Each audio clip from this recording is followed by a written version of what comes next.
শেখ হাসিনা এক পলাতক গণহত্যাকারীর নাম। দিল্লির দরবারে আশ্রয় নেয়া স্বৈরাচার এখনও বাংলাদেশের পিছু ছাড়ছে না। ক্ষমতা হারানোর শোক জোঁকের মতো লেগে আছে তার মগজে। তাই তো তিনি নামে বেনামে লাইভে এসে বকছেন যাচ্ছে তাই, বলছেন আবারও তিনি আসবেন, ক্ষমতায় বসবেন, তারপর যাচ্ছে তাই করবেন। এসব আসলে কথার কথা। এই সান্ত্বনা পুরস্কার ছাড়া তিনি আসলে তার নেতাকর্মীদের আর কী বা করতে পারেন? কারণ যে নেত্রী তার নেতাকর্মীদের কিছু না বলে অথই সাগরে ফেলে পালান, তার তো এটুকু করতেই হবে। মুখের কথায় চিড়া তো তাকে ভেজাতেই হবে। তবে হাসিনার ক্ষোভের কেন্দ্রবিন্দুতে আছে একটা নাম। তিনি যথারীতি ডক্টর মোহাম্মদ ইউনূস। কোনোভাবেই অন্তর্বর্তী সরকারের প্রধান উপদেষ্টাকে মেনে নিতে পারছেন না।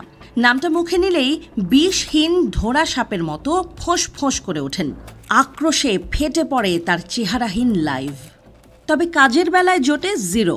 মুখের কথা আদতে তার তর্জন গর্জন সার। এখনও হাসিনা বিরোধী জনরোষ বাংলাদেশের তুঙ্গে। গণহত্যা চালানো স্বৈরাচারের বিরুদ্ধে এখনও ক্ষোভে ফুঁসছে বাংলাদেশ। কেবল আইন নয়, জন আদালতেও তার ক্ষমা মেলা ভার। তার নাম শুনলেও এখনও এখানে মানুষ আক্রোশে ফেটে পড়ে। হাসিনাকে নিয়ে দিল্লির মনেও শান্তি নেই। তাদের অস্বস্তি আরও বাড়িয়েছেন ডক্টর মোহাম্মদ ইউনূস। হাসিনার রাজনৈতিক ক্যারিয়ারও তিনি একরকম শেষ করে দিয়েছেন। প্রথমে হাসিনার চোখে বাংলাদেশকে দেখতে থাকা নরেন্দ্র মোদীর প্রশাসন এবার সুর বদলেছে, ভোল পাল্টেছে। থাইল্যান্ডে ডক্টর ইউনূসের সাথে দেখাই করবেন না বলে গো ধরেছিলেন মোদী। তবে সেই বেঁকে বসা দিল্লির সোজা হতে সময় লাগেনি। শেষ পর্যন্ত মোদী ডক্টর ইউনূসের সাথে বৈঠক করেছেন, বহু সময় ধরে কথা বলেছেন। গতানুগতিক কিছু অভিযোগের সুর থাকলেও মোদী স্বীকার করেছেন তার দেশের সাথে বাংলাদেশের সম্পর্ক কোনো ব্যক্তিকেন্দ্রিক নয়। মানে এখন ভারত আর হাসিনার দিকে তাকিয়ে বসে থাকবে না, তার রাষ্ট্র বাংলাদেশের সাথেই সম্পর্ক চালিয়ে যাবে।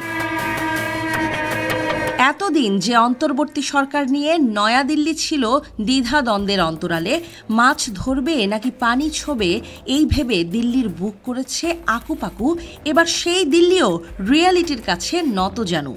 ডক্টর ইউনূসের কূটনৈতিক চালের কাছে পরাজয় বরণ করে সোজা আলোচনার টেবিলে বসেছে।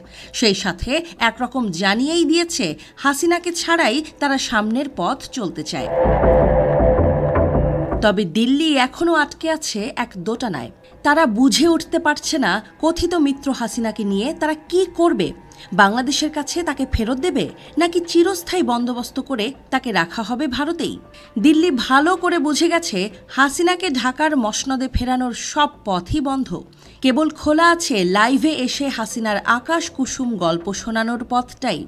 আর বাস্তবতা বলছে হাসিনা বাংলাদেশে ফিরতে পারেন, তবে প্রধানমন্ত্রী হয়ে নয়, গণহত্যার মতো অপরাধের সাজার খড়গ মাথায় নেয়া এক কয়েদি হিসেবে। তার অপরাধ এখন আর দেশের গণ্ডিতে আটকে নেই। আন্তর্জাতিকভাবেই তিনি এখন স্বীকৃত গণহত্যাকারী। জাতিসংঘের তদন্ত রিপোর্টে সে কথা পরিষ্কার।